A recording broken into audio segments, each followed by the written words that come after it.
República Dominicana. A continuación vamos a presentar al doctor Lorenzo García Aretio.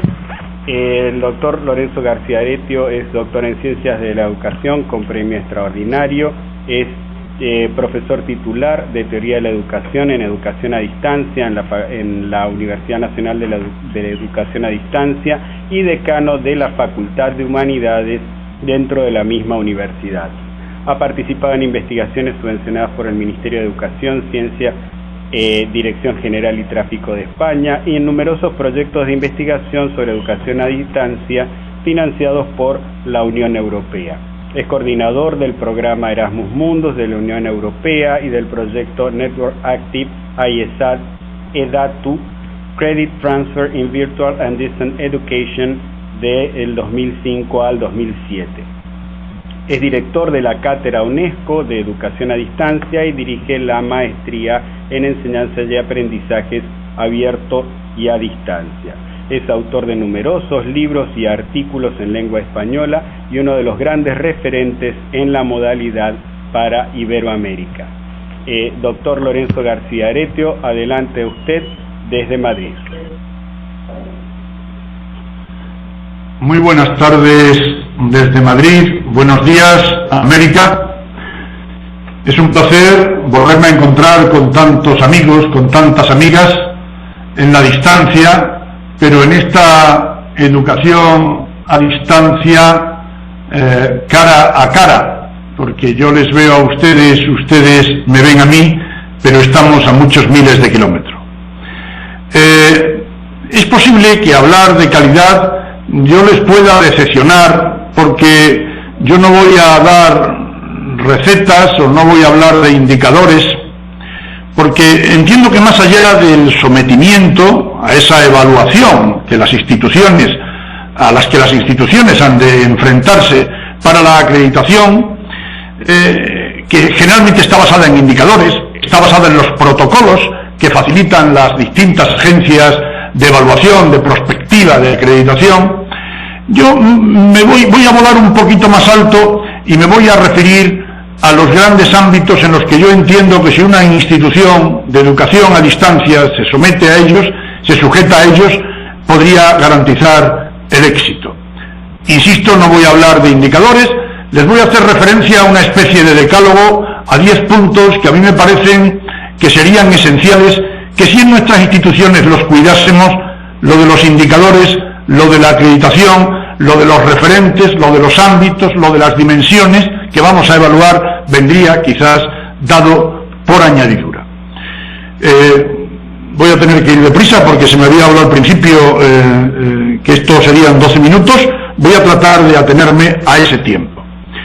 El primero de esos 10 puntos que yo quiero tratar como referencias para esta calidad sería el de la base teórica, es decir, todas las realizaciones prácticas, la intervención pedagógica que realizamos en los procesos de enseñanza y aprendizaje abiertos y a distancia, han de basarse, queramos o no, y si no lo hacemos mala cosa, han de basarse en postulados teóricos que nos deben permitir sistematizar las leyes, las ideas, los principios, las normas, y ello para que así podamos describir, explicar, comprender, predecir el fenómeno educativo en la modalidad a distancia. Es decir, tenemos que partir de postulados teóricos.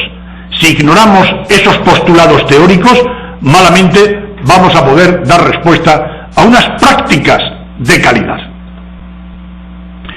En segundo lugar, entiendo que deberíamos hacer un esfuerzo aquellas personas que en nuestras instituciones queremos innovar, somos innovadores, queremos introducir, más que introducir, integrar tecnologías dentro de los procesos de aprendizaje, dentro de las estrategias de enseñanza, que tenemos que luchar con las resistencias. El ponente anterior, el señor rector de la UAPA, parece que ha hecho referencia a esas resistencias. Son un elemento fundamental, porque existen resistencias en las instituciones, y todos tenemos ahora mismo en nuestra mente posiblemente a esos resistentes, cuando se oponen a la innovación de forma activa, bien sean grupos, bien sean individuos particulares.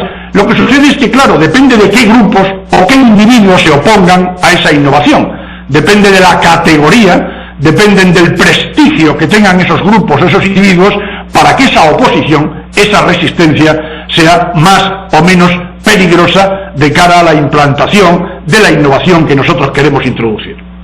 También nos vamos a tropezar con los posibles valores, las normas, las estructuras que están arraigadas en la institución y en las personas que componen la institución a la hora de introducir alguna innovación, a la hora de introducir algún cambio.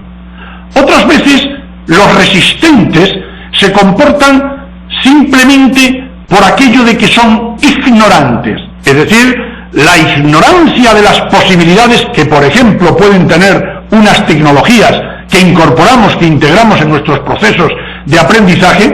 Ese desconocimiento puede dar al traste y, naturalmente, por su parte, a la oposición aquello que no conocen, pero simplemente porque no lo conocen, o porque no se lo hemos explicado, o porque ellos no se han aproximado a un conocimiento certero. También resistencias porque se puede tener cierto temor a ser superados por los propios estudiantes, por los propios participantes en los procesos de aprendizaje. También pueden mostrarse resistencias cuando existen en la institución esas finalidades, esos grandes objetivos institucionales que parecen que nos pueden coartar a introducir determinados cambios. Otro elemento de resistencia puede ser la no disponibilidad de recursos, cuando no se disponen de los recursos adecuados para introducir ciertos cambios que precisan de implementar una serie de recursos económicos, materiales, etc. Y luego, evidentemente, cuando vamos a introducir una innovación, va a depender de qué ámbito de innovación, en qué dirección apunta la innovación, cuál es el grado del cambio pretendido, cuál es la intensidad del cambio pretendido, para que aquello sea más o menos llevadero. Claro, en este segundo punto de las resistencias, yo diría que debemos valorar las resistencias. Malo será que en una institución, cuando se pretende incorporar o integrar un cambio, no hay resistencias. Esto sería extraño. Yo creo que hay que valorar las resistencias porque si se vencen todos los obstáculos de resistencia, las garantías de éxito van a ser mucho mayores, sin lugar a duda. Entonces, cuando vamos a introducir un cambio, pasaríamos ahora al tercer elemento de mi proposición. Teorías primero, después le he hablado de resistencias, ahora les voy a hablar de principios. ¿Qué es lo que puede cambiar cuando introducimos esas tecnologías en el ámbito de la educación a distancia, por ejemplo? Pues en realidad lo que cambia es el soporte en el que se almacenan los contenidos. Cambian las vías de comunicación. ¿Pero qué permanece?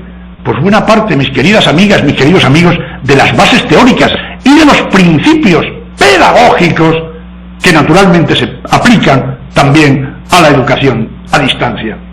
¿Qué cambiaríamos? Pues referido a la educación a distancia de hoy, soportada en sistemas digitales, pues las estrategias de enseñanza-aprendizaje, la metodología es de otra manera, los recursos son distintos, los sistemas de organización, los sistemas de comunicación, la propia distribución de los materiales, los sistemas de colaboración o cooperación entre profesores y estudiantes y de estos entre sí, en fin, todo aquello realmente que nos aporta Internet. Eso es lo que genera los cambios básicos estructurales de sistemas apoyados en propuestas digitales. Pero sin embargo, mis queridas amigas y amigos, los principios, los grandes principios, siguen siendo prácticamente los que viene predicando la pedagogía desde hace, no digo decenas, sino algún que otro siglo. La apertura. Internet lo que nos está favoreciendo es que todavía se puedan ofertar simultáneamente desde una misma institución más propuestas. Pero esto de la apertura ya era propio de la educación a distancia convencional. La flexibilidad de tiempo, de espacio, de ritmo, esto Internet lo que hace es potenciarlo, pero ya estaban en la educación a distancia. La democratización del acceso. Esto cambia en el sentido de que ahora Internet lo va a potenciar, va a dar más posibilidades a ese acceso al conocimiento. pero ya estaba, ya eran principios que existían, la socialización, la interactividad, el principio de actividad, que es de la escuela nueva, es del siglo XIX, la individualización, la motivación, la economía, la privacidad, son todos ellos elementos con los que ya contábamos, que se venían de alguna manera señalando en algunos postulados pedagógicos y que ahora con Internet salen potenciados.